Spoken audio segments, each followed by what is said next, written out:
They said the smell came before the bell, long before the church clock struck noon, before the school children spilled out onto Main Street. That smell of warm cornbread drifted through the air like a memory everyone wanted to remember. It was 8:19, and our little town in Wisconsin was still patching itself together after the war. The men were home, though many carried pieces of it inside them. The women worked harder than ever in shops, on farms, behind counters trying to keep life neat, normal, American again. And right in the middle of it all was May Turner. She lived in a weathered yellow house behind Dawson's Feed and Supply, with a garden that grew more dandelions than tomatoes, and a kitchen so small you could touch both walls at once. But somehow, from that kitchen, she made magic. She wasn't a chef. Not really. She'd never studied a recipe book or owned a proper measuring cup. What she had was instinct and an old iron skillet that had survived to decades, 3 children, and a kitchen fire that nearly took them all. The story goes that May started baking out of necessity.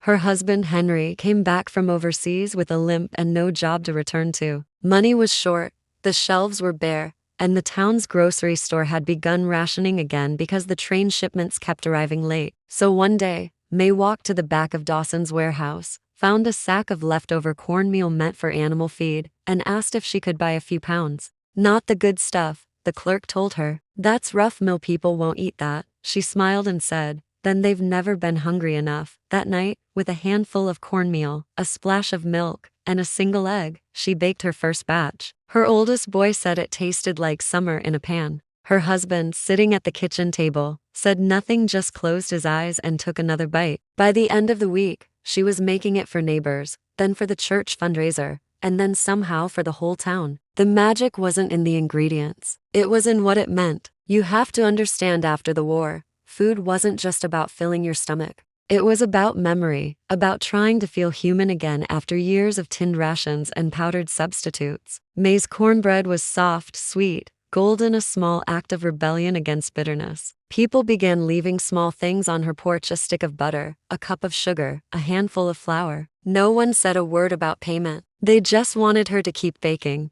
The first time I met her, I was 9 years old, clutching a coin my mother had given me to buy bread from the store. The line outside May's house stretched halfway down the street. Women in aprons, men still in their work boots, kids with tin plates. When it was finally my turn, she handed me a warm square wrapped in brown paper and said, "Careful now, it's still telling its story." I didn't understand then what she meant, but when I took that first bite, it made sense in a way words couldn't explain. It wasn't just bread. It was warmth. It was home. By summer, May's little kitchen had become something between a bakery and a meeting hall. People came not only to buy her bread, but to talk, to trade stories, to share recipes, to remind each other that life could be gentle again. The local newspaper wrote a small piece about her: a woman with a skillet and a smile is feeding the town that forgot how to taste hope. The headline embarrassed her. She hung the clipping inside the pantry, behind the flour jars, where no one could see it. Still, every morning, that smell would return: butter melting, sugar caramelizing,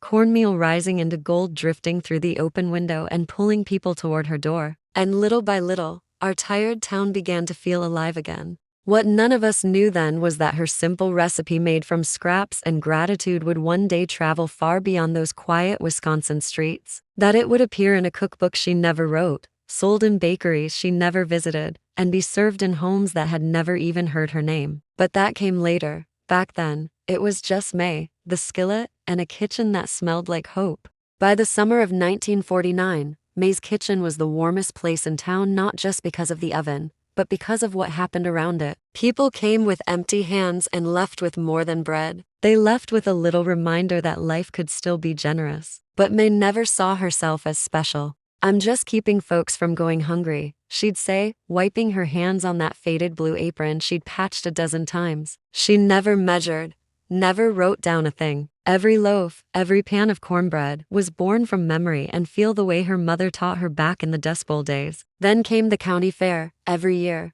Jefferson County held its harvest celebration in early August. It wasn't much: some livestock judging, a pie contest, a few tractor races, but to people like us, it was the highlight of the year. And that summer, a man named Earl Duffy, who owned the feed store behind May's house, decided he was going to enter something new. Not another pie, he told her one morning while she poured batter into a skillet. Everyone does pie. I'm taking your cornbread. May nearly dropped the pan. My cornbread? Sure. It's the only thing in this town that gets folks talking. She tried to refuse, said it wasn't meant for showing off, but Earl had already wrapped up a few squares in brown paper and scribbled "from Mrs. Turner's kitchen" on the tag. At the fair, they put it beside the usual cherry pies and lemon cakes, all neat and proud under the white tents. But May's cornbread looked different, rustic, uneven, like something pulled straight from a family table rather than a contest oven. People came by, curious. One bite led to another. Then came the questions. What's in it? Where'd it come from? And Earl, not one to waste an opportunity, said proudly, right from Jefferson Town. From a woman who bakes hope in a skillet.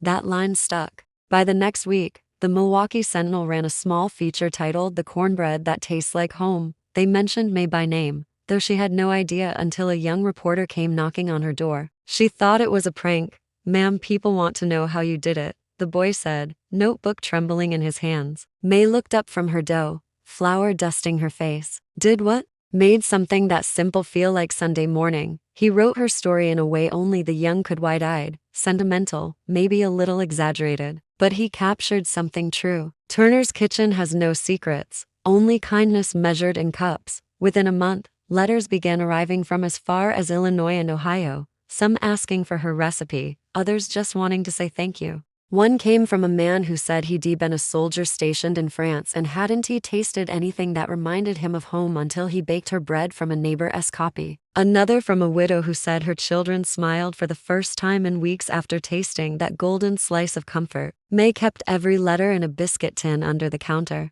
She never answered them. She didn't know how to write fancy, but she read them over and over on quiet evenings when the house was still. Then one day, a truck pulled up outside her house. 2 men in pressed shirts and hats stepped out, carrying clipboards. They introduced themselves as representatives from a company in Chicago that produced flour and cornmeal. "Turner," one of them said, "we'd like to feature your recipe on our new packaging as part of our campaign celebrating real American cooks." Mrs. May blinked at them, confused. "Why me?" "Because people love what you do," the man replied. "They trust it. It reminds them of something they've lost." They offered her $50 and promised to print "Inspired by Mrs. Turner's Kitchen, Jefferson County, WI" right on the back of their meal bags.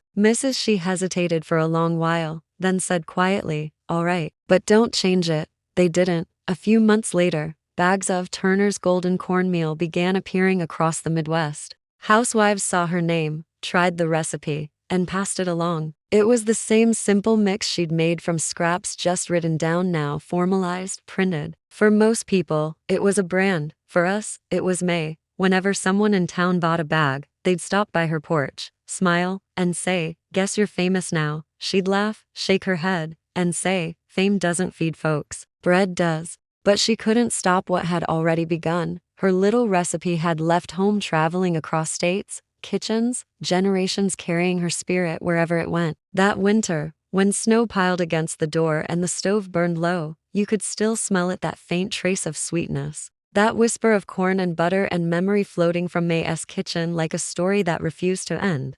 By 1953, May's name had spread far beyond Jefferson County. Not that she ever knew how far. Her world still began and ended with that yellow kitchen, that same old skillet, and the neighbors who came by her porch each morning. But out there, beyond the town limits, her recipe had taken on a life of its own. The Turner's cornmeal bags were selling in places she'd never even heard of: Nebraska, Tennessee, even as far as Colorado. On the back, right under the list of ingredients, it said, "A simple recipe born from kindness and hunger, shared with everyone who needs a bit of home." People started writing to the company, asking if Mrs. Turner was real. Some even sent thank you notes addressed only to the cornbread lady. Most were returned to sender. A few found their way to Jeffersontown's post office, where the clerk, old Mr. Reese, would grin and walk them over to her house. "You got another one, May," he'd say, waving the letter like a secret. She'd tuck each one into her tin, the same one that now barely closed because it was full of envelopes from strangers who somehow knew her heart. That spring, something happened that made her realize just how far her story had traveled. A traveling salesman named Harvey Boyd stopped in town one afternoon. He drove a blue Studebaker with silver lettering on the side, Boyd's Best Baking Supplies, Chicago. When he walked into Dawson's store, he saw May at the counter, comparing prices on sugar. He froze for a moment, then asked, "Are you Mrs. Turner?" She looked up, half smiling. "That depends who's asking." He laughed. "Ma'am, I've been carrying your name on my truck for 3 years now." "Thought you were a company invention." May blushed the way she always did when people talked like that. "Well, I suppose I'm real enough." The salesman bought a loaf from her, promising to tell the fellas in Chicago they finally met the woman who made America hungry again. She just shook her head, though something about his words lingered long after he drove away. 2 years later, far south of Wisconsin, in a dusty little town outside Tulsa, Oklahoma, a young woman named Clara Jean stood at her own small kitchen table, reading the back of a cornmeal bag. She was 19, with a baby on her hip and a husband out looking for work. Their cupboards were nearly bare, save for that one bag of Turner's cornmeal she'd bought on sale. Clara wasn't much of a cook, but something in the printed words born from kindness and hunger made her pause. She followed the directions exactly, down to the pinch of salt. When the bread came out of the oven, golden and sweet, she cried. She later said it wasn't just the taste, it was what it meant. "It made me believe," she told her daughter years later, "that somewhere out there, someone understood what it felt like to start over." That same year, a community newspaper in Oklahoma published a feature titled "The Bread That Found Its Way Home." It told Clara's story, though she never knew May's name, only the one printed on the bag. When someone mailed that newspaper clipping to Jefferson County, it ended up like so many other things in May's biscuit tin. She read it 3 times. Then she set it down, pressed her hand over her heart, and whispered, "Well, would you look at that?" By the late 1950s, people had started referring to her recipe as the Turner Miracle. Church groups baked it for fundraisers. Cafes added it to their menus. A radio host in St. Louis even did a 5-minute segment about the humble Wisconsin housewife who reminded us how to feed each other again. May never heard it. She didn't own a radio.